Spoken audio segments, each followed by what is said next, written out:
स्वागत है फिर से एक नए वीडियो में। तो दोस्तों आज हम लोग 100 इम्पोर्टेंट्स प्रश्न देखेंगे जो बिहार दरोगा में पूछे हुए प्रश्न हैं और बिहार दरोगा के एग्ज़ाम का डेट निकल चुका है। तो दोस्तों पूछे हुए प्रश्न आज हम लोग देखेंगे। पहला प्रश्न है कि सत्रिया किस राज्य का शास्त्रीय नृत्य शैली है? सत्रिया, तो सत्रिया ऑप्शन है मणिपुर, उत्तर प्रदेश, असम, आंध्र प्रदेश। तो सत्रिया यह असम का शास्त्रीय नृत्य है। तो चलिए बारे में जान लेते हैं शास्त्रीय नृत्य के बारे में। तो वर्तमान में 8 शास्त्रीय नृत्य हैं। कौन कौन है? तो भरतनाट्यम है, कुचिपुड़ी है, ओडिसी है, मणिपुरी है, मोहिनीअट्टम है, ठीक है, और सत्रिया है, ठीक है। और सत्रिया को 2000 ईस्वी में शास्त्रीय नृत्य में जोड़ा गया, ठीक है।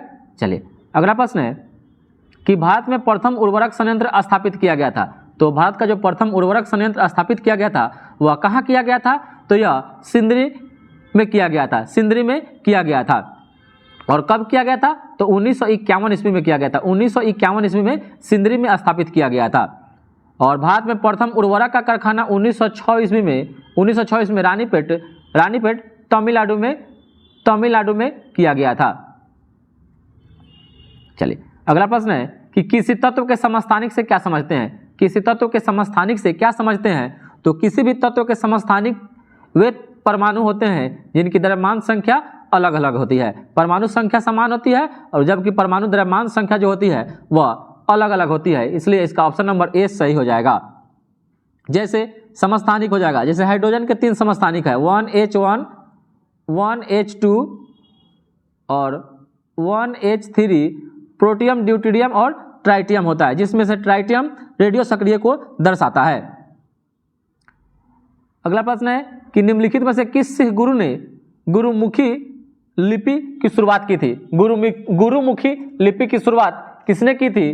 तो इसका सही उत्तर हो जाएगा गुरु अंगद देव ने। गुरु अंगद देव ने गुरुमुखी लिपि की शुरुआत की थी और इन्होंने ही गुरु नानक के द्वारा जो शुरू की गई थी लंगर व्यवस्था, इसको अस्थाई बना दिया था।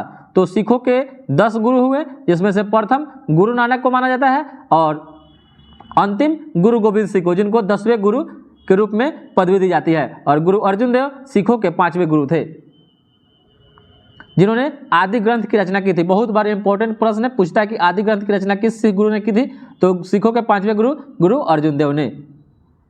अगला प्रश्न है कि निम्न वक्तव्यों पर विचार कर सही उत्तर का चयन करना है। ऑप्शन है कि हिमालय से निकलने वाली जो नदियां होती है बारहमासी होती है और हिमालय नदियों का उद्गम स्रोत हिमानियों में स्थित है। तो दोनों कथन सही है, लेकिन जो इसमें से आर है ना, आर ए की पुष्टि करता है, इसलिए इसका ऑप्शन नंबर ए सही हो जाएगा। अगला प्रश्न है किसी भी राजनीतिक दल को राष्ट्रीय दल बनने के लिए कितने राज्यों में मान्यता जरूरी है? तो इसका सही उत्तर हो जाएगा 4 राज्यों में जरूरी है। भारत में राजनीतिक दलों को मान्यता निर्वाचन आयोग के द्वारा मिलता है। और निर्वाचन जो आयोग है यह भाग 15 में है, जबकि आर्टिकल आपसे पूछ दे तो यह 324 से लेकर 329 में है। वर्तमान में जो मान्यता दर जो राष्ट्रीय पार्टी हैं इसकी संख्या 6 है। अगला प्रश्न है कि निम्नलिखित में से किस क्षेत्र में भारत में प्रथम सहकारी आंदोलन का शुरुआत हुआ था? तो प्रथम किस क्षेत्र में सहकारी आंदोलन का शुरुआत हुआ था? तो यह कृषि ऋण में हुआ था। और इसका जो आंदोलन का जो प्रारंभिक चरण था वह 1904 ईस्वी से लेकर 1911 ईस्वी तक चला था। अगला प्रश्न है कि नीमो बाजिगो नामक जो बांध है किस नदी पर स्थित? नीमो बाजिगो जो बांध है यह सिंधु नदी पर है। और यह कहाँ है? तो जम्मू कश्मीर में, JNK में है, जम्मू कश्मीर में स्थित है। जबकि कोयना बांध, तो कोयना जो परियोजना है या कोयना बांध है जो यह कोयना नदी पर है और कहाँ पर है? महाराष्ट्र में है। जबकि पेरियार है या मूला पेरियार बांध है, पेरियार नदी पर ही है, केरल में है। अगला प्रश्न है कि किसी वस्तु की कीमत में वृद्धि से क्या अभिप्रेरित है? यानी किसी भी वस्तु की कीमत में जो वृद्धि होती है उसे क्या समझते हैं? तो इसका सही उत्तर हो जाएगा कि मुद्रा के मूल्य में गिरावट होती है और वस्तु के मूल्य में वृद्धि होती है। अगला प्रश्न है कि निम्नलिखित में से कौन सी पार्टी या संगठन डॉक्टर अंबेडकर के द्वारा स्थापित नहीं किया गया था? तो यह समता सैनिक दल किया गया था, स्वतंत्र मजदूर संघ की स्थापना की गई थी, the Republican party of India की गई थी, जबकि दलित समाज शोषण मुक्ति मोर्चा मंच की स्थापना भीमराव अंबेडकर के द्वारा नहीं की गई थी। तो इसका सही उत्तर हो जाएगा ऑप्शन नंबर ए हो जाएगा। अगला प्रश्न है कि संस्थाएं और संघ बनाने का अधिकार किस प्रकार का अधिकार है? संस्थाएं और संघ बनाने का जो अधिकार है कैसा अधिकार है? तो केवल नागरिकों के लिए सुनिश्चित स्वतंत्रता का अधिकार है, केवल नागरिकों के लिए सुनिश्चित स्वतंत्रता का अधिकार है, जो अनुच्छेद 19 में स्थित है, निहित है। अगला प्रश्न है कि ओजोन छिद्र से क्या समझते हैं? ओजोन छिद्र, तो ओजोन जो छिद्र है यह समताप मंडल में है, तो इसलिए हो जाएगा कि समताप मंडल में ओजोन परत की जो मोटाई कम हो जाना, तो इसका सही उत्तर हो जाएगा। और ओजोन परत जो होता है यह डाबसन इकाई से मापते हैं, डाबसन इकाई से मापा जाता है, डाबसन इकाई से मापा जाता है। और ओजोन परत जो है ना, यह पराबैंगनी किरणों का 70 से 90% तरंगों को छीन कर देती है, छन कर आती है, ठीक है। और ओजोन परत में जो छिद्र हुआ था, छिद्र इसका जो पता सर्वप्रथम फॉरमैन के द्वारा लगाया गया था, फॉरमैन के द्वारा लगाया गया था 1973 ईस्वी में लगाया गया था। और यह कहाँ देखा गया था? ओजोन परत में जो छिद्र हुआ था यह अंटार्कटिका के ऊपर देखा गया था, जहां सितंबर और अक्टूबर के दौरान वृद्धि हो जाती है। और जो ओजोन परत में छिद्र होने का जो मुख्य कारण है वह फ्लोरीन है, जिसमें से CFC मुख्य रूप से होता है। और ओजोन में जो बढ़ते हुए छिद्र को रोकने के लिए 1987 ईस्वी में मॉन्ट्रियल कनाडा में अंतर्राष्ट्रीय सम्मेलन किया गया था, इसलिए 16 सितंबर को ओजोन परत संरक्षण दिवस मनाया जाता है। अगला प्रश्न है कि संयुक्त राष्ट्र संघ दिवस कब मनाया जाता है? संयुक्त राष्ट्र संघ दिवस कब मनाया जाता है? तो यह 24 अक्टूबर को मनाया जाता है और इसकी स्थापना 24 अक्टूबर 1945 में हुई थी। और इसका मुख्यालय न्यूयॉर्क में है। इसका मुख्यालय कहाँ है? न्यूयॉर्क में। इसका मुख्यालय न्यूयॉर्क में है।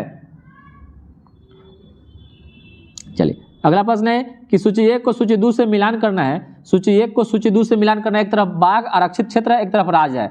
तो इंद्रावती कहाँ है? तो इंद्रावती जो है यह छत्तीसगढ़ में है। कहाँ है? छत्तीसगढ़ में। इंद्रावती छत्तीसगढ़ में है और इसे 1983 में टाइगर रिजर्व घोषित किया गया था। वहीं सिमलीपाल उड़ीसा में है, उड़ीसा में, पेरियार केरल में है और बांदीपुर कर्नाटक में है। तो वर्तमान में जो अभी भारत में 53 टाइगर रिजर्व है, वर्तमान में 53 टाइगर रिजर्व है भारत में, जिसमें से भारत के कुल 14 जो बाघ अभयारण्यों को वैश्विक संरक्षक मानकों की मान्यता जुलाई 2021 में ही मिल गई थी। अगला प्रश्न है कौन सा संयंत्र तरल पदार्थों के विशिष्ट गुरुत्व को मापता है? तो इसका सही उत्तर हो जाएगा हाइड्रोमीटर से किसी भी द्रव का अपेक्षिक घनत्व मापा जाता है, जिससे द्रवों का विशिष्ट गुरुत्व भी निकाला जाता है। और वहीं हाइग्रोमीटर से अपेक्षिक आर्द्रता को मापते हैं, आर्द्रता को मापा जाता है। और वहीं जो ग्रेविमीटर है यह पानी की सतह के ऊपर तेल की उपस्थिति इससे ज्ञात की जाती है। और हिप्सोमीटर से समुद्र तल से ऊंचाई ज्ञात की जाती है। अगला प्रश्न है कि सूची 1 को सूची 2 से मिलान करना है। एक तरफ उद्योग है, एक तरफ अवस्थित है। उद्योग तो रेलवे उपकरण है, बताना इसमें कहाँ है? तो रेलवे उपकरण यह भिलाई में है। मोटर वाहन जो है यह जबलपुर में है, पोत निर्माण या कोची केरल में है। वहीं जब साइकिल जो है लुधियाना पंजाब में है। चलिए अगला प्रश्न है कि पौधे मिट्टी में घुले हुए नाइट्रेट को अवशोषित करते हैं तथा उन्हें परिवर्तित कर देते हैं। किस रूप में कर देते हैं? तो प्रोटीन के रूप में कर देते हैं। पौधे को नाइट्रोजन से प्रोटीन मिलता है, इसलिए पौधे मिट्टी में घुले हुए नाइट्रेट को अवशोषित करते हैं तथा उन्हें प्रोटीन में परिवर्तित कर देते हैं। और वायुमंडल में 78% नाइट्रोजन पाया जाता है। वहीं यूरिया जो है, यूरिया 46 नाइट्रोजन में जो होता है वो 46% पाया जाता है, जिसको बोहलर ने सर्वप्रथम प्रयोगशाला में बनाया था। और जो यूरिया का सूत्र होता है NH2CO NH2 होता है।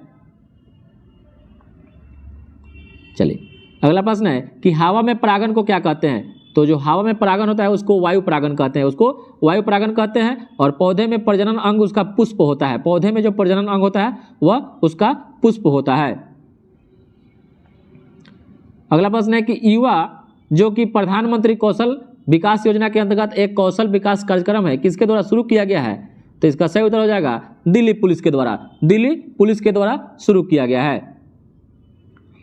अगला प्रश्न है केसर का मुख्य उत्पादक राज्य कौन सा है? तो केसर का खाने वाला भाग जो होता है वर्तिकाग्र होता है, जबकि इसका जो मुख्य उत्पादक राज्य पूछ रहा है तो ये जम्मू कश्मीर हो जाएगा, जम्मू कश्मीर हो जाएगा। और जम्मू कश्मीर ने केसर को जीआई टैग दिया है, जीआई टैग दिया कश्मीरी केसर को। अगला प्रश्न है कि जल शोधन का कौन सा तरीका सूक्ष्म जीवों को नष्ट नहीं करता है? तो इसमें से देखिए, उबालेंगे तो खत्म हो जाएगा, क्लोरीनीकरण क्लोरीन डालेंगे भी खत्म हो जाएगा, पराबैंगनी किरण से भी सूक्ष्म जीव नष्ट हो जाता है। लेकिन निस्यंदन जो एक प्रक्रिया है इसमें क्या होता है, सूक्ष्म जीव नष्ट नहीं होता है। चलिए अगला प्रश्न देखते हैं कि NSDL जो आप पैन कार्ड बनवाते हैं, NSDL का पूरा नाम क्या होता है? तो NSDL का फुल फॉर्म पूछ रहा था, इसका फुल फॉर्म हो जाएगा नेशनल सिक्योरिटीज डिपॉजिटरी लिमिटेड। आपसे क्वेश्चन ये भी पूछ सकता है कि पैन कार्ड में कितने अंक होते हैं? तो 10 अंक होते हैं, पूछा हुआ प्रश्न है, ये भी बात याद रखिएगा। अगला प्रश्न है कि कीट दंश से होने वाली खुजली किसके कारण होती है? कीट दंश से होने वाली जो खुजली होती है किसके कारण? तो इसका सही उत्तर हो जाएगा फॉर्मिक अम्ल के कारण होता है, फॉर्मिक अम्ल के कारण हो जाता है। वहीं अगर शरीर में लैक्टिक अम्ल की मात्रा बढ़ जाती है तो जोड़ों में दर्द हो जाता है, दर्द उत्पन्न हो जाता है जोड़ों में, और लैक्टिक एसिड हो जाएगा। और वहीं आपसे एसिटिक अम्ल, तो यह आपको सिरका में पाया जाता है, खट्टा स्वाद के कारण यह सिरका में पाया जाता है। अगला प्रश्न है कि निम्न हस्तियों पर विचार करना है, इनमें से कौन थिएटर से जुड़ी हुई हस्ती है? नसरुद्दीन शाह, गिरीश कर्नाड, डॉली ठाकुर और मरकंद देशपांडे। तो इसमें से सभी क्या है? थिएटर यानी फिल्म से जुड़े हुए अभिनेता हैं, हस्ती है। अगला प्रश्न है कि महात्मा गांधी राष्ट्रीय समुद्री उद्यान कहाँ अवस्थित है? तो महात्मा गांधी राष्ट्रीय समुद्री जो उद्यान है यह पोर्ट ब्लेयर में स्थित है, पोर्ट ब्लेयर में स्थित है, जिसकी स्थापना 1983 ईस्वी में की गई थी। और किस लिए? तो वन्य जीव संरक्षण अधिनियम 1972 के तहत किया गया था, 1972 के तहत किया गया था। चलिए अगला प्रश्न देखते हैं कि कुछ नहीं में कुछ का सर्जन किस नियम के विरुद्ध है? कुछ नहीं में कुछ का सर्जन किस नियम के विरुद्ध है? तो यह है ऊर्जा द्रव्यमान ऊर्जा के संरक्षण के विरुद्ध। और आइंस्टीन ने बताया कि द्रव्यमान और ऊर्जा दो अलग अलग स्वरूप नहीं है, इसमें एक दूसरे में परिवर्तित किया जा सकता है। और द्रव्यमान ऊर्जा के अनुसार द्रव्यमान को ऊर्जा में और ऊर्जा को पुनः द्रव्यमान में परिवर्तित किया जा सकता है। इसलिए ऊर्जा को ना तो उत्पन्न किया जा सकता है और ना ही नष्ट किया जा सकता है, इसको एक रूप से केवल दूसरे रूप में परिवर्तित किया जा सकता है। वहीं आपसे गुणित अनुपात है या प्राउस्ट के द्वारा दिया गया था, गुणित अनुपात या जॉन डाल्टन के द्वारा दिया गया था, जॉन डाल्टन के द्वारा दिया गया था। वहीं नियत अनुपात है जो यह प्राउस्ट के द्वारा दिया गया था। अगला प्रश्न है कि भूमध्य रेखा निम्नलिखित में से किस देश से होकर नहीं गुजरती है? तो जो भूमध्य रेखा है, जो है भूमध्य रेखा या मेक्सिको से होकर नहीं गुजरती है, जबकि केन्या, इंडोनेशिया और ब्राजील से होकर गुजरती है। और 0 डिग्री अक्षांश पर खींची गई जो रेखा होती है उसको भूमध्य रेखा या विषुवत रेखा कहते हैं। और भूमध्य रेखा 3 महाद्वीपों से होकर भी गुजरती है। कौन कौन है? भूमध्य रेखा पर एशिया महाद्वीप के 3 देश हैं। कौन कौन है? मालदीव है, इंडोनेशिया और किरिबाती है। चलिए अगला प्रश्न है कि विश्व के इतिहास में पहली बार परमाणु आपदा कब हुई थी? विश्व के इतिहास में पहली बार परमाणु आपदा जो हुई थी यह 6 अगस्त 1945 को हुई थी, जिसमें अमेरिका ने जापान के हिरोशिमा शहर पर परमाणु आपदा हुआ था, जबकि दूसरा 9 अगस्त 1945 को नागासाकी पर परमाणु बम गिराया था। वहीं परमाणु बम जो आपसे पूछेगा किस सिद्धांत पर काम करता है, तो वह नाभिकीय विखंडन पर कार्य करता है, नाभिकीय विखंडन पर। वहीं जब आपसे हाइड्रोजन बम पूछ दे तो वह नाभिकीय संलयन पर कार्य करता है। और परमाणु बम को रॉबर्ट ओपेनहीमर ने 1945 में बनाया था, जबकि वहीं हाइड्रोजन बम का आविष्कार एडवर्ड टेलर के द्वारा किया गया था। और हाइड्रोजन बम जो होता है ना, परमाणु बम से 1000 ज़्यादा शक्तिशाली होता है। अगला प्रश्न है कि हस्तांतरण मूल्य का संबंध निम्नलिखित में से किससे है? तो हस्तांतरण मूल्य का संबंध है ना, एक खाते से दूसरे खाते में पैसों का हस्तांतरण करने से। अगला प्रश्न है कि भारत के किस राज्य में सर्वाधिक सिंचाई ट्यूबवेल के द्वारा की जाती है? ट्यूबवेल के द्वारा की जाती है, तो इसका सही उत्तर हो जाएगा उत्तर प्रदेश। उत्तर प्रदेश में ट्यूबवेल यानी नलकूप के द्वारा किया जाता है। वहीं तालाब से सबसे ज्यादा तमिलनाडु में किया जाता है। अगला प्रश्न है कि गौतम बुद्ध के संवादों की भाषा क्या थी? तो गौतम बुद्ध के संवादों की जो भाषा थी वह पाली भाषा थी। पाली भाषा थी। और गौतम बुद्ध जो भाषा दिए हुए हैं वो दिए वह प्राकृत भाषा उनसे पहले आया था। भारतीय आर्य भाषा के मध्य युग में जो अनेक प्रादेशिक भाषाएं विकसित हुई उनका नाम प्राकृत था, जबकि यह प्राचीन उत्तर भारत के लोगों की भाषा थी पाली, जिसे पूर्व में बिहार से पश्चिम में हरियाणा, राजस्थान और उत्तर प्रदेश, नेपाल तक ये सब पाली भाषा चलती थी। और इसी भाषा में बौद्ध साहित्य यानी त्रिपिटक की रचना की गई। आपसे पूछे त्रिपिटक किस धर्म से संबंधित है? तो बौद्ध धर्म से। और कौन भाषा में लिखा गया है? तो पाली भाषा में लिखा गया है। अगला प्रश्न है कि विश्व एड्स दिवस कब मनाया जाता है? विश्व एड्स दिवस कब मनाया जाता है? तो विश्व एड्स दिवस 1 दिसंबर को मनाया जाता है। विश्व एड्स दिवस 1 दिसंबर को मनाया जाता है। और जान लेते हैं, जैसे 1 मई है तो इस दिन विश्व मजदूर दिवस मनाया जाता है। 10 जनवरी को विश्व हिंदी दिवस मनाया जाता है। 12 जनवरी को राष्ट्रीय युवा दिवस। 15 जनवरी को थर्ड सन दिवस यानी आर्मी डे। 28 फरवरी को राष्ट्रीय विज्ञान दिवस। 12 अगस्त हो जाएगा तो अंतर्राष्ट्रीय युवा दिवस। 29 अगस्त को राष्ट्रीय खेल दिवस। 14 सितंबर को राष्ट्रीय हिंदी दिवस। और जो एड्स दिवस मनाने का जो मुख्य उद्देश्य क्या है? तो एड्स के बारे में हर उम्र के लोगों के बीच में जागरूकता फैलाना है। ठीक है। और सबसे पहले विश्व एड्स दिवस को वैश्विक स्तर पर मनाने की शुरुआत WHO के द्वारा ही किया गया। कब से? तो 1988 ईस्वी से। अगला प्रश्न है कि निम्नलिखित में से कौन रक्षा मंत्रालय के विभाग का है? तो रक्षा विभाग जो है, रक्षा विभाग ये आपका है रक्षा अनुसंधान एवं विकास यानी DRDO ये भी है। रक्षा उत्पादन विभाग भी है, जबकि रक्षा वित्त विभाग ये आपका रक्षा मंत्रालय के अंतर्गत नहीं आता है, इसलिए इसका ऑप्शन नंबर 20 सही हो जाएगा। अगला प्रश्न है कि बंगाल के विभाजन को किसने रद्द कर दिया? तो बंगाल के विभाजन को किसने रद्द कर दिया? तो यह कर दिया था लॉर्ड हार्डिंग द्वितीय ने। बंगाल का विभाजन जान लेते हैं, लॉर्ड कर्जन के शासनकाल में 1905 में हुआ था, 16 अक्टूबर 1905 को, जबकि बंगाल के विभाजन को रद्द लॉर्ड हार्डिंग द्वितीय के द्वारा कर दिया गया। अगला प्रश्न है कि भारतीय रॉकेट से छोड़े गए विश्व के सबसे छोटे अंतरिक्ष यान का क्या नाम है? तो इसका जो सही उत्तर हो जाएगा स्प्राइट। क्या हो जाएगा? स्प्राइट नाम है इसका। चलिए अगला प्रश्न देखते हैं कि भारत में पहली बार किसने वार्षिक आय को अनुमानित किया था? वार्षिक आय को अनुमानित किसने किया था? तो यह दादा भाई नौरोजी के द्वारा 1867 से लेकर 1868 ईस्वी में दादा भाई नौरोजी ने वार्षिक आय का आकलन किया था। उस समय उन्होंने 20 रुपया अनुमान लगाया था। और दादा भाई नौरोजी ने अपनी पुस्तक poverty and on British rule in India 1867 ईस्वी में धन निकासन के सिद्धांत को बताया एवं धन निकासन को उस देश के सभी दुखों का मूल कारण भी माना था। अगला प्रश्न है कि फ्रंटियर गांधी किसे कहा जाता है? फ्रंटियर गांधी यानी फ्रंटियर गांधी को हिंदी में सीमांत गांधी भी कहते हैं। तो फ्रंटियर गांधी यानी सीमांत गांधी किसे कहा जाता है? तो यह खान अब्दुल गफ्फार खान को कहा जाता है। खान अब्दुल गफ्फार खान को कहा जाता है। तो चलिए कुछ और व्यक्तियों के नाम जान लेते हैं। जैसे उपनाम भगत सिंह है तो उनको शहीद आजम कहा जाता है। वल्लभ भाई पटेल को लौह पुरुष या सरदार कहा जाता है। रविन्द्रनाथ टैगोर को गुरुदेव कहा जाता है। लाला लाजपत राय को पंजाब केसरी कहा जाता है। महात्मा गांधी को राष्ट्रपिता, सरोजिनी नायडू को भारत कोकिला नाइटिंगेल ऑफ इंडिया भी कहा जाता है। वहीं डॉक्टर श्री कृष्ण सिंह को बिहार केसरी कहा जाता है। अनुग्रह नारायण सिंह को बिहार विभूति कहा जाता है। राजेंद्र प्रसाद को देश रत्न और अजात शत्रु की संज्ञा दिया गया है। चित्तरंजन दास को देश बंधु और बाल गंगाधर तिलक को लोकमान्य, जयप्रकाश नारायण को लोकनायक। ठीक है।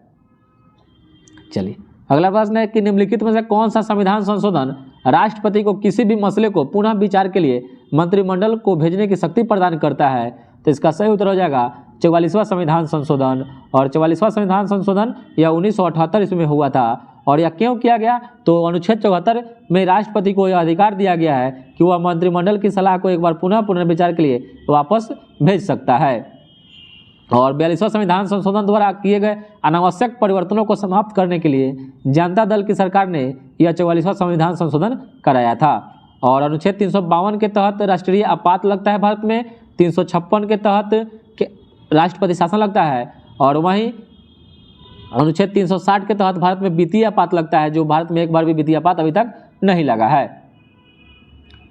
अगला प्रश्न है कि सूची 1 को सूची 2 से मिलान करना है। एक तरफ संवैधानिक प्रावधान, एक तरफ स्रोत है, यानी मौलिक अधिकार। यह कहाँ से लिया गया है? तो यह अमेरिका देश के संविधान से लिया गया है। राज्य की नीति निदेशक तत्व यह आयरिश यानी आयरलैंड के संविधान से लिया गया है। संसदीय सरकार या ब्रिटेन के सरकार से लिया गया है। वहीं केंद्र राज्य संबंध या कनाडा देश के संविधान से लिया गया है।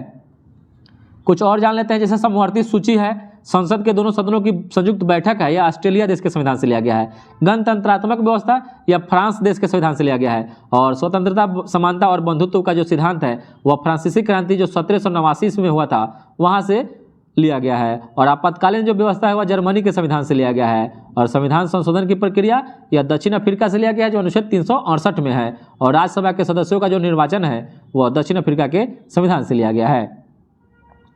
अगला प्रश्न है कि सरक्रिक विवाद किन दो देशों के बीच में है? सरक्रिक विवाद, तो जो सरक्रिक विवाद है यह भारत और पाकिस्तान के बीच में है। सरक्रिक विवाद भारत और पाकिस्तान के बीच में। वहीं भारत और पाकिस्तान के बीच में एक और है रेड क्लिफ रेखा, जो 17 अगस्त जो 1947 को भारत एवं पाकिस्तान के बीच निर्धारित की गई थी।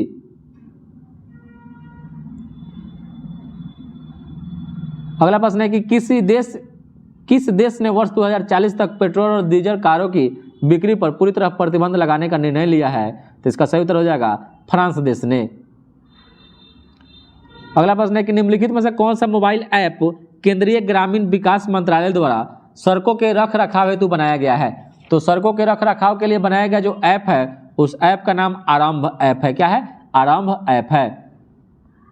अगला प्रश्न है कि ग्लोबल हंगर इंडेक्स निम्नलिखित में से किसके द्वारा प्रकाशित किया जाता है? तो ग्लोबल हंगर इंडेक्स जो है ना यह international food policy research institute के द्वारा जारी किया जाता है। चलिए अगला प्रश्न देखते हैं कि नांगल किसके लिए जाना जाता है? नांगल जो है ना, नांगल यह उर्वरक के लिए जाना जाता है, नांगल। और यह नांगल जो है पंजाब के रूपनगर जिला में स्थित है, जहां पर यूरिया का उत्पादन होता है। अगला प्रश्न है कि 2011 की जनगणना के अनुसार निम्नलिखित में से किस राज्य में लिंगानुपात सर्वाधिक रहा है? निम्नलिखित में से ऐसे केरल में सबसे ज़्यादा है, लिंगानुपात केरल में है। जबकि इसमें से जो ऑप्शन है तो इसका सही उत्तर हो जाएगा तमिलनाडु। तमिलनाडु में 996 है, जबकि गोवा में 973 है, सिक्किम है तो 890 है, और वहीं कर्नाटक है तो कर्नाटक में 973 है। इसका इसलिए ऑप्शन नंबर बी तमिलनाडु सही हो जाएगा। और लिंगानुपात क्या होता है? तो प्रति 1000 पुरुषों की तुलना में स्त्रियों की संख्या को लिंगानुपात के रूप में व्यक्त किया जाता है। और सबसे कम हरियाणा में है और सबसे ज़्यादा केरल में 1084 है। अगला प्रश्न है कि लूसी दुनिया का सबसे बड़ा ज्वालामुखी विस्फोट किस द्वीप में हुआ है? लूसी, तो यह हुआ है इंडोनेशिया में। चलिए अगला प्रश्न है कि निम्न में कौन सी प्रार्थना समाज की मांग नहीं थी? तो प्रार्थना समाज की इसमें से मांग क्या नहीं थी? तो स्त्री शिक्षा थी, विधवा पुनर्विवाह था, अस्पृश्यता की समाप्ति था, जबकि लड़के और लड़कियों की विवाह आयु में वृद्धि करना यही उसकी मांग नहीं थी। और प्रार्थना समाज है तो प्रार्थना समाज या इसमें से कभी कभी आपसे पूछेगा आत्मारंग पांडुरंग हो जाएगा, महादेव गोविंद रनाडे ये सभी थे, केशव चंद्र सेन भी थे। अगला प्रश्न है कि भारत के लिए अमेरिका के कच्चे तेल का पहला नौ भरण शिपमेंट किस बंदरगाह पर पहुंचा? तो यह पहुंचा पारादीप बंदरगाह, जो कहाँ है? उड़ीसा में है। अगला प्रश्न है कि रामनाथ कोविंद भारत के राष्ट्रपति बने थे। तो रामनाथ जो कोविंद भारत के राष्ट्रपति या 14वें बने थे, 14वें राष्ट्रपति बने थे। 14वें राष्ट्रपति जो 25 जुलाई 2017 से लेकर 25 जुलाई 2022 तक रहे। जबकि वर्तमान में राष्ट्रपति द्रौपदी मुर्मू है, जो देश की पहली महिला आदिवासी है जो संथाल जनजाति से आती है।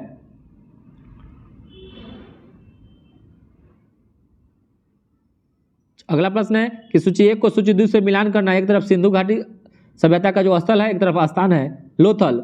तो लोथल यह गुजरात में है। लोथल कहाँ है? गुजरात में है। रोपर आपका पंजाब में है। रोपर पंजाब में। राखी गढ़ी यह हरियाणा में है। राखी गढ़ी हरियाणा में है। वहीं कालीबंगा राजस्थान के हनुमानगढ़ जिला में स्थित है। हनुमानगढ़ जिला में स्थित है। अगला प्रश्न है कि भारत के निम्नलिखित भारत के संविधान के उद्देशिका यानी प्रस्तावना के बारे में निम्नलिखित में से कौन सा कथन सही है? उद्देशिका स्वयं न्यायालय में परिवर्तनीय नहीं है,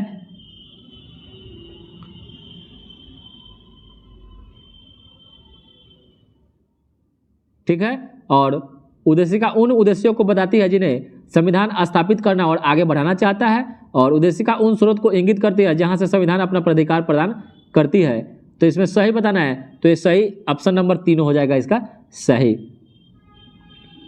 अगला प्रश्न है कि ब्रह्मपुत्र नदी अपने स्रोत से लेकर डेल्टा तक गुजरती है, यानी ब्रह्मपुत्र नदी अपने स्रोत यानी जहां से निकलती है और डेल्टा तक गुजरती है, तो कैसे कैसे होकर गुजरती है? तो यह गुजरती है पहले चीन यानी मानसरोवर झील से निकलती है, चीन तिब्बत, उसके बाद चीन पहुंचती है, उसके बाद भारत में आती है और भारत के बाद बांग्लादेश में जाकर बंगाल की खाड़ी में गिर जाती है, वहीं पर डेल्टा बनाती है। अगला प्रश्न है कि निम्नलिखित में कौन सा देश भारत की सीमा से नहीं लगता है? तो चीन लगता है, बर्मा लगता है, भूटान लगता है, जबकि ताइवान नहीं लगता है। अगला प्रश्न है कि यूनेस्को का डायरेक्टर जनरल कौन है? तो यूनेस्को या आंद्रे अजोले है। कौन है? आंद्रे अजोले है, और यह 2017 से वर्तमान तक है। और कहाँ के आंद्रे अजोले है? यह फ्रांस के है। और यूनेस्को की स्थापना 1945 में 16 नवंबर को हुआ था, और इसमें वर्तमान में 193 सदस्य हैं, और इसका जो मुख्यालय है वह पेरिस फ्रांस में है। अगला प्रश्न है, किस राजनीतिज्ञ ने द कोलिशन ईयर्स 1996 से 2012 नामक पुस्तक लिखी है? तो यह लिखा है प्रणब मुखर्जी ने, और यह भारत के पूर्व राष्ट्रपति हैं, और यह भारत के 13वें राष्ट्रपति थे। जबकि चेंजिंग इंडिया या मनमोहन सिंह के द्वारा पुस्तक लिखी गई है, चेंजिंग इंडिया। चलिए अगला प्रश्न है कि लोकतंत्र के बारे में निम्न कथनों पर विचार करना है। इनमें लोगों द्वारा निर्वाचित सरकार का गठन होता है, लोगों के द्वारा, और लोकतंत्र में वर्तमान में सत्तासीन लोगों के हारने की संभावना काफ़ी होती है, और प्रत्येक मत का मूल्य एक ही होता है। ये सभी ऑप्शन सही है, इसलिए सभी कथन सही है, इसलिए option number A, B, C, option number B हो जाएगा सही। अगला प्रश्न है कि सकल घरेलू उत्पाद को डैश के रूप में परिभाषित किया गया है? तो सकल घरेलू उत्पाद को किस रूप में परिभाषित किया गया है? तो किसी अर्थव्यवस्था में एक वर्ष में उत्पादित अंतिम वस्तुएं एवं सेवाएं को सकल घरेलू उत्पाद के रूप में परिभाषित किया जाता है। अगला प्रश्न है कि निम्नलिखित में कौन सी मुद्रा स्पेशल ड्राइंग राइट SDR की पेटिका में आती है? SDR में कौन कौन मुद्रा आती है? तो यूएसए का जो डॉलर है वो आता है, जापानी येन आता है, ब्रिटिश का पाउंड आता है, चीन का युआन आता है, और यूरोपीय संघ ने वर्तमान में यूरो को जो 1999 में अपनाया है, यह इसका सभी उपयोग में सभी SDR में आता है, स्पेशल ड्राइंग राइट्स में। अगला प्रश्न है कि भारत में निम्नलिखित में कौन सा जैव क्षेत्र विविधता का तप्त स्थल है भारत में? तो इसका पश्चिमी घाट हो जाएगा, और कौन हो जाएगा? नीलगिरी की पहाड़ी, पश्चिमी घाट। और भारत में जो हॉट स्पॉट है जो शब्द है, यह ब्रिटिश के एक व्यक्ति नॉर्मन मायर्स के द्वारा दिया गया था, और भारत में 4 हॉट स्पॉट है। कौन कौन है? तो हिमालय क्षेत्र है, इंडो वर्मा क्षेत्र है, पश्चिमी घाट है, और सुंडा लैंड है। अगला प्रश्न है कि कौन सा विटामिन रक्त का थक्का बनाने में आवश्यक होता है? तो यह होता है विटामिन के, और विटामिन के का जो रासायनिक नाम होता है वो फिलोक्यूनॉन होता है, फिलोक्यूनॉन। अगला प्रश्न है कि गर्म रेगिस्तानों में तथा उनके चारों ओर पवन धूल से बनने वाली मृदा को किस नाम से जानते हैं? तो यह लोएस मृदा होती है, जबकि वहीं लोएस जो पठार होता है वह परतदार चट्टाने के रूप में पाई जाती है, और लोएस पठार जो होता है वो चीन में पाया जाता है। अगला प्रश्न है कि निम्नलिखित में कौन सा कथन सही है? तो 326 BC में सिकंदर ने भारत पर आक्रमण किया था, तो 326 में आक्रमण ईसा पूर्व में किया था, सही है। आम्बी तक्षशिला का राजा सिकंदर ने उसकी सेना को स्वागत किया, तो ये भी सही है, जबकि सिकंदर की मृत्यु 332 ईसा पूर्व में हो गई। नहीं, यह गलत है, 323 ईसा पूर्व में हो गई थी, तो इसलिए इसका ऑप्शन नंबर 1 और 2 सही हो जाएगा। कथन नंबर 1, 2 ऑप्शन नंबर सी सही हो जाएगा।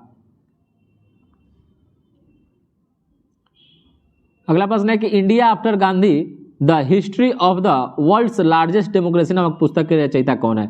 India after Gandhi the history of the world largest democracy नामक पुस्तक के लेखक है रामचंद्र गुहा। कौन है? रामचंद्र गुहा है।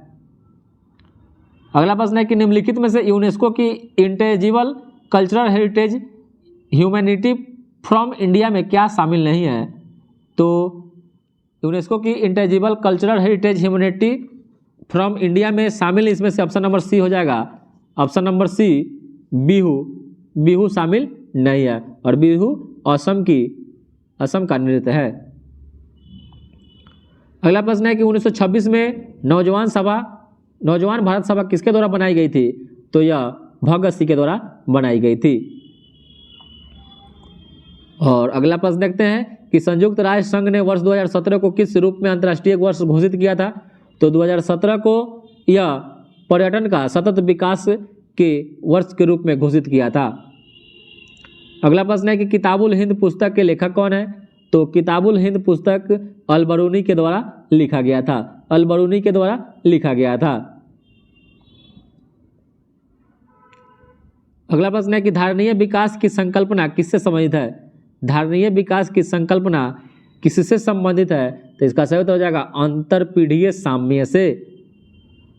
अगला प्रश्न है कि निम्नलिखित को सुमेलित करना है। एक तरफ आश्रम है, एक तरफ आयु, ठीक है। तो ब्रह्मचर्य है, ब्रह्मचर्य। तो ब्रह्मचर्य जो होता है ना, जन्म से 25 वर्ष की उम्र तक ब्रह्मचर्य होता है। गृहस्थ होता है वह 25 से 50 वर्ष की उम्र में होता है। वानप्रस्थ होता है वह 50 से 75, जबकि संन्यास 75 से 100 वर्ष की उम्र में होता है। अगला प्रश्न है कि निम्नलिखित में से किन्हें ऊर्जा संग्रहण के लिए इस्तेमाल किया जा सकता है? तो ऊर्जा संग्रहण के लिए किसको इस्तेमाल किया जा सकता है? तो संपीड़ित वायु को कर सकते हैं, स्प्रिंग को, बैटरी को, संधारित्र को, तो सभी को किया जा सकता है। अगला प्रश्न है कि ब्लू चिप कंपनी क्या है?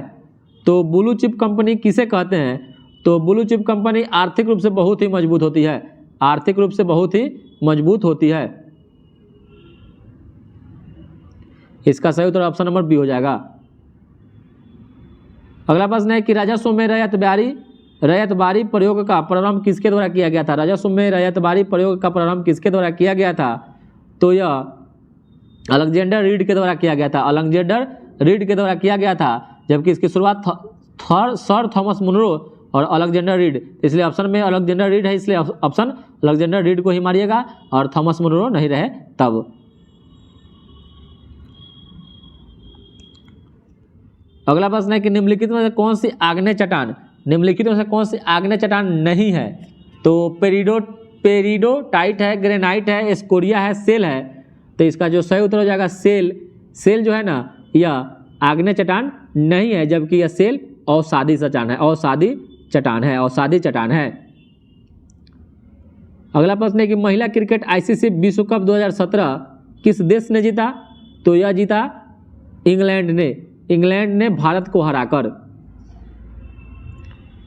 अगला प्रश्न है कि निम्नलिखित में कौन सा एक रासायनिक परिवर्तन का उदाहरण है? रासायनिक परिवर्तन जो पुनः अपने रूप में नहीं आ सके। तो कागज का जलना यह एक रासायनिक परिवर्तन है, जबकि नरम लोहे का चुंबकित होना यह भौतिक परिवर्तन है। जल में शक्कर का घुलना यह भी भौतिक परिवर्तन है, और जल में बर्फ के घनों का बनना यह भी भौतिक परिवर्तन है। अगला प्रश्न है कि निम्नलिखित में किसने विश्व का सबसे लंबा 100 Gbps तकनीकी आधारित अंतर समुद्री प्रणाली शुरू किया है? तो यह रिलायंस कंपनी ने किया है, मुकेश अंबानी की कंपनी। अगला प्रश्न है कि निम्नलिखित में से कौन अंतर्राज्यीय परिषद का गठन करता है? तो अंतर्राज्यीय परिषद का गठन कौन करता है? तो यह राष्ट्रपति करते हैं, और अनुच्छेद 263 के तहत अंतर्राज्यीय परिषद का गठन राष्ट्रपति करते हैं, और इसका जो पदेन अध्यक्ष होते हैं वह प्रधानमंत्री होते हैं।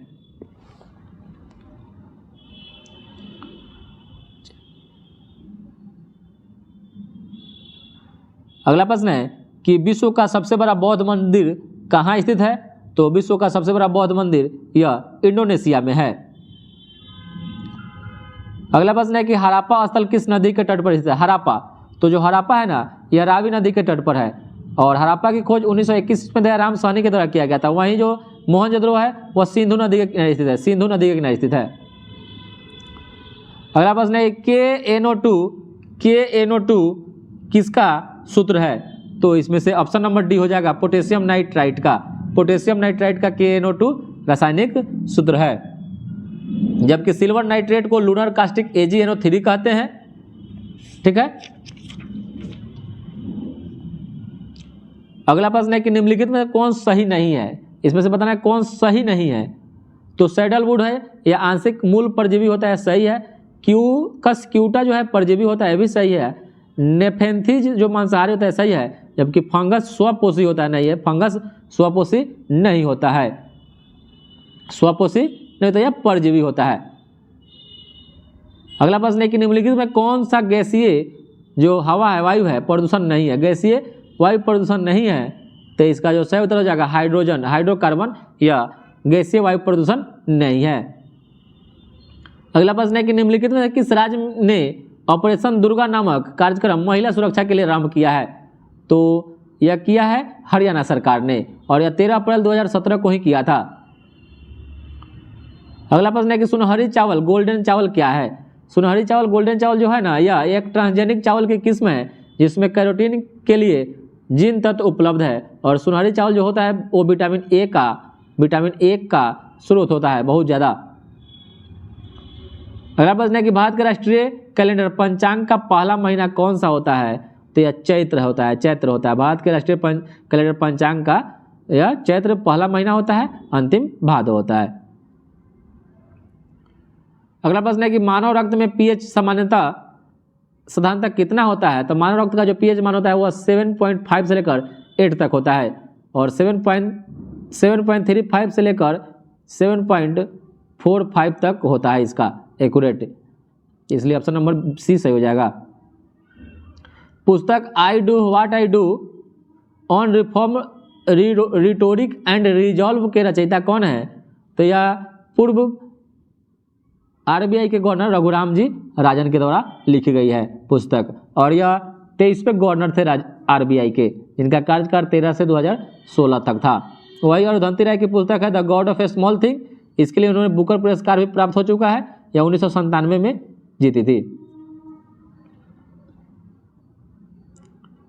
अगला प्रश्न है कि जब एक अर्थव्यवस्था अस्फीति दबावों से गुजर रही हो तो क्या क्या जो उपाय होना चाहिए, क्या क्या उपाय अपनाने चाहिए। तो प्रत्यक्ष करों को बढ़ा देना चाहिए या करना चाहिए, सही है। ब्याज दर घटा देना चाहिए और सार्वजनिक व्यय बढ़ा देना चाहिए, यह दोनों नहीं करना चाहिए। ऑप्शन नंबर ए सही हो जाएगा। तेज क्या है। तो जो तेज है ना, यह एक प्रकार का डिजिटल पेमेंट ऐप है। क्या है, डिजिटल पेमेंट ऐप है, डिजिटल पेमेंट ऐप।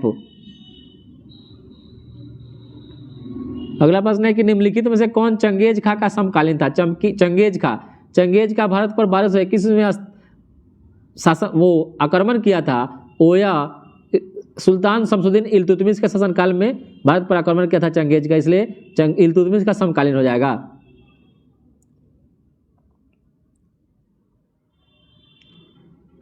अगला प्रश्न है कि NAFTA में कौन कौन सदस्य है। तो नाफ्टा में 3 सदस्य हैं, अमेरिका, कनाडा और मेक्सिको। नाफ्टा में 3 सदस्य हैं, अमेरिका, कनाडा और मेक्सिको, जिसका फुल फॉर्म होता है नाफ्टा का north American free trade agreement. और अगला प्रश्न और अंतिम प्रश्न है कि सर्वोच्च न्यायालय ने निजता के अधिकार को संविधान के किस मूलभूत अधिकार के अंतर्गत रखा है। तो यह अनुच्छेद 21 के अंतर्गत रखा है, अनुच्छेद 21 के अंतर्गत रखा है। अनुच्छेद 21 में प्राण एवं दैहिक स्वतंत्रता का संरक्षण का अधिकार भी प्राप्त है। तो चलिए दोस्तों, आज के लिए इतना ही। कमेंट में बताइएगा कि वीडियो आप लोगों को कैसा लगा और आप लोग का मार्क्स कितना आ रहा है।